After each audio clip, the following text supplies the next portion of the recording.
No vídeo de hoje nós iremos falar sobre o capítulo 2 do livro Desejo Dominado, livro este que estamos fazendo uma exposição. O capítulo 2 do livro Desejo Dominado tem como título Além do que pensamos, a profundidade do pecado que habita em nós. Então esse é o título do capítulo 2 deste livro e o capítulo tem como propósito falar sobre a extensão do pecado. Tem como propósito mostrar o quanto o pecado ele é profundo e o quanto ele afetou toda a nossa natureza.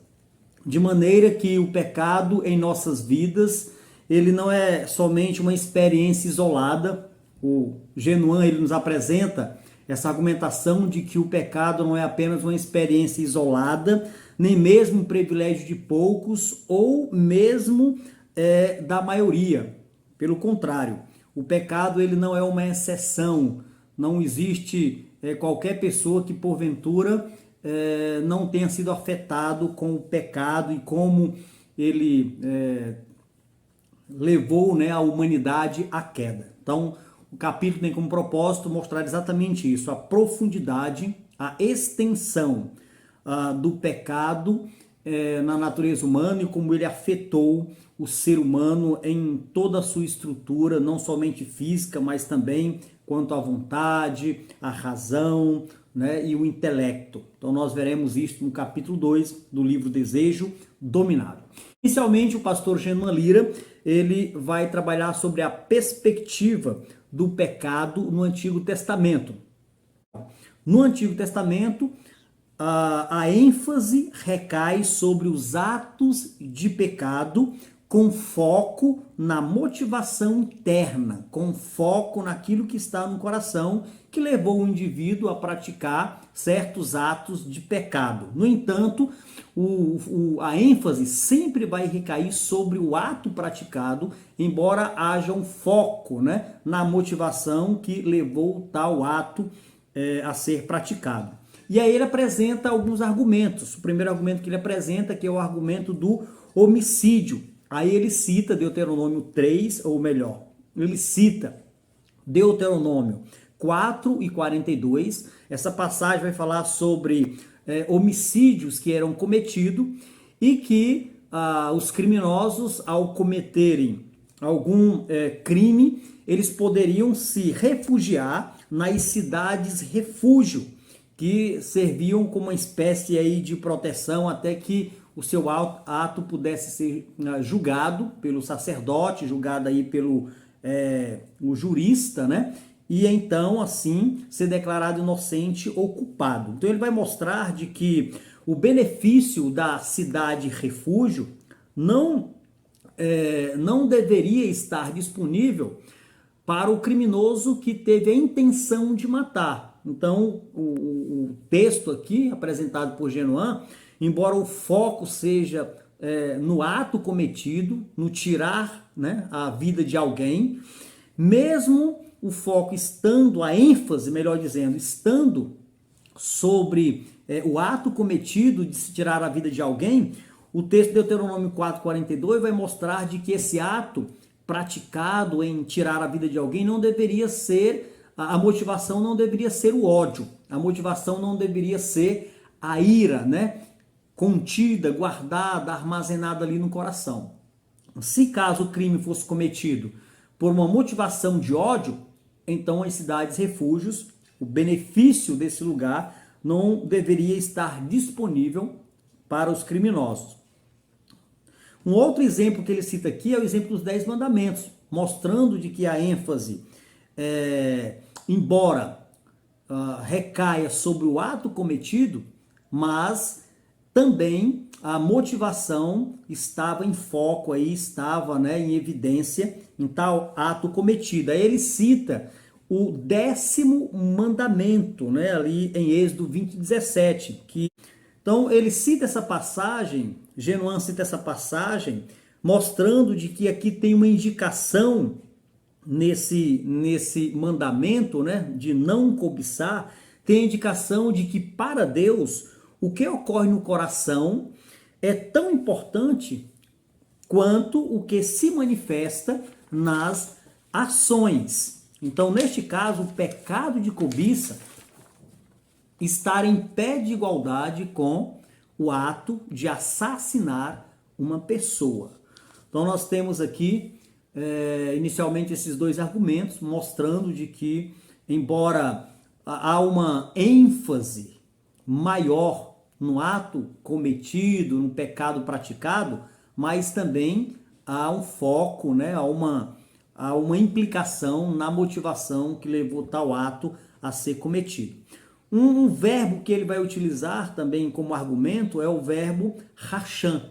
O verbo racham, ele aparece nas escrituras em torno aí, em cerca de 200 vezes aparece nas escrituras, ocorrendo de várias formas, mas sempre com o sentido básico de planejar. Então esse termo é usado em várias ocorrências em conexão tanto com os pensamentos e propósitos de Deus, mas também esse verbo, ele aparece, ocorre em conexão com a sagacidade e o engano do pecado. Então, os desígnios do coração do homem é mal continuamente, ao ponto de que os atos praticados são provenientes de uma motivação, embora haja uma ênfase maior no ato em si, mas há sempre um foco na motivação interna que levou o indivíduo a praticar tal delito. No Novo Testamento, Genuan, então, ele vai nos mostrar de que há uma inversão, né? Enquanto que no Antigo Testamento o foco, a ênfase está no ato cometido, está no pecado. No Novo Testamento, a ênfase ela recai sobre a pecaminosidade e não propriamente no ato em si. E aí ele vai citar alguns argumentos para fundamentar a sua teoria, né, para fundamentar a sua argumentação. Então ele usa aqui o exemplo de Jesus, né, ao se referir sobre o pecado. Jesus, ele então enfatiza de que o pecado é um componente na disposição interna, como parte alterada da consciência, ou melhor, como parte alterada da essência no coração do homem, naquele que está a praticar algum delito, algum pecado, alguma ofensa. E aí ele cita Mateus 5, 21 e 22, quando Cristo vai falar sobre ouvistes o que foi dito aos antigos, né? Não matarás, mas aquele que tem ódio no coração, aquele que odeia alguém, então esse ódio também ele é digno de punição, porque para Jesus é um ato consumado, né? Um pensamento dessa natureza se tornaria tão passivo de punição quanto o próprio crime em si cometido.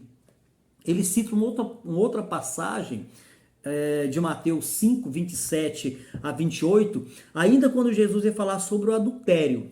Cristo ele vai dizer de que não somente é pecado o adultério em si, mas só o fato de ter pensamentos, né, maliciosos com uma mulher, isso já é um ato, esse simples pensamento para Jesus é como se fosse um ato consumado, né, como se fosse um pecado consumado. Então, Genuan vai mostrando de que há uma ênfase na motivação. O Novo Testamento dá essa ênfase na motivação, na pecaminosidade, na intenção interna do indivíduo que tem aí, que pensava ou que pensa em planejar ou praticar um ato pecaminoso. Então, nesse caso, para Genuan, ele diz que as ações, de acordo com Jesus, são questões do coração. Não, o foco não está, a ênfase não está de forma primária no ato, mas na motivação, com foco no ato pecaminoso praticado, não é? Então ele vai argumentando de que há essa ênfase maior na motivação, na intenção interna que está no coração do homem. Depois, Genuan também ele apresenta argumentos agora com base em Paulo. Então ele vai mostrar de que para o apóstolo Paulo também ele mostra de que há uma ênfase na motivação, há uma ênfase na intenção do coração. Então, quando Paulo, em Romanos capítulo 7 e 5, ele vai falar sobre o dilema que ele enfrentava ali sobre uma outra lei que estava em sua carne, que o fazia pecar, né? Quando ele pensava em fazer o bem e o mal, já havia praticado. Então, Paulo ele vai mostrar de que há uma guerra interna, há uma guerra das motivações, há uma guerra das intenções, porque estão afetadas com o pecado, estão afetados com esse mal, né, que o levou à queda, assim como todos os outros seres humanos antes de Paulo e depois de Paulo, e aqueles da sua época, né?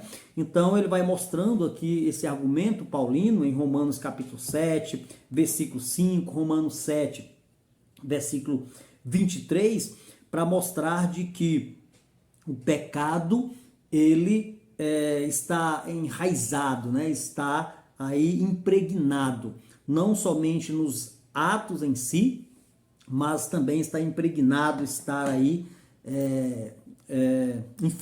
infectando as emoções, as motivações e as intenções.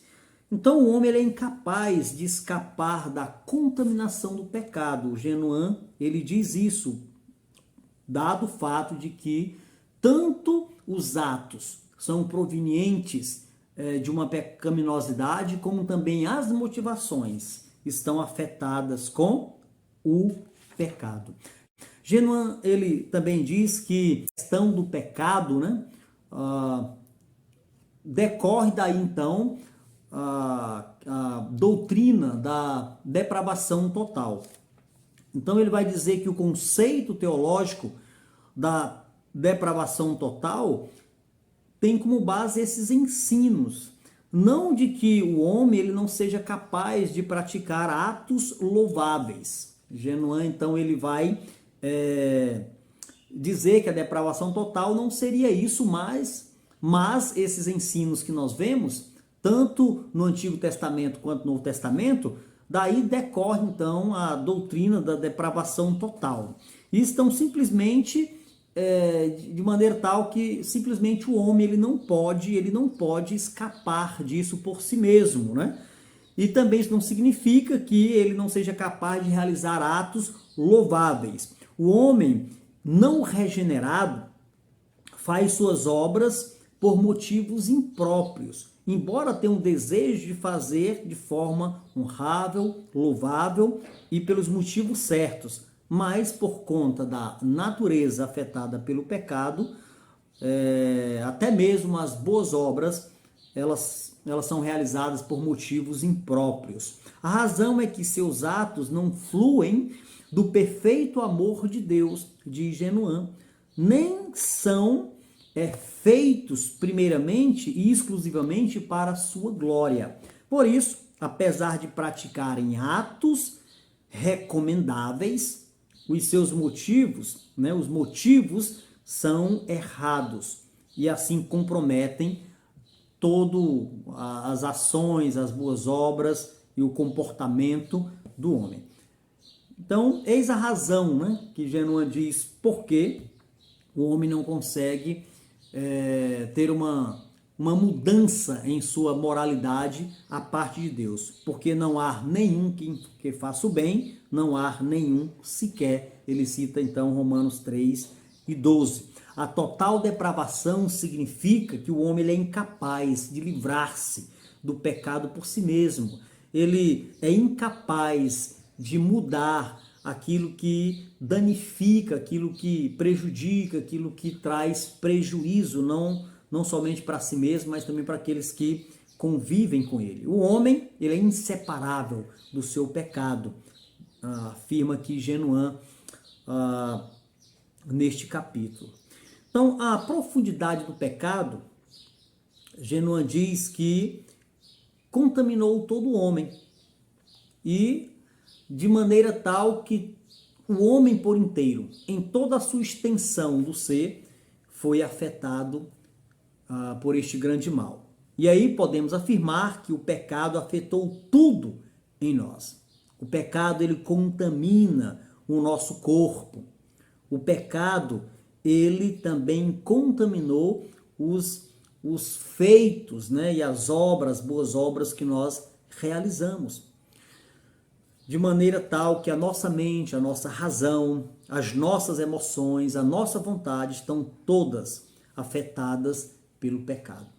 Tanto atos praticados, quanto a motivação, a intenção que levou o homem, o ser humano, a praticar atos de ofensa, atos horríveis e horrorosos, que muitas vezes podem ser em um grau menor ou em um grau maior, mas são provenientes do pecado.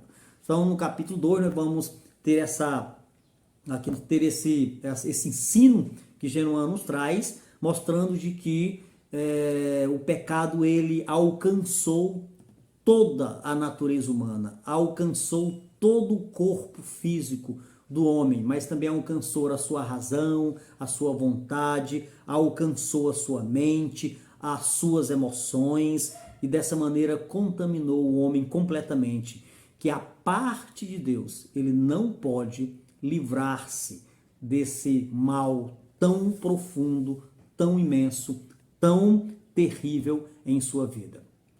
Então nós temos aqui no capítulo 2 a exposição exatamente da profundidade do pecado, que vai muito além do que pensamos, e ele é muito extenso e alcançou o homem por inteiro, toda a sua estrutura, todo o seu ser.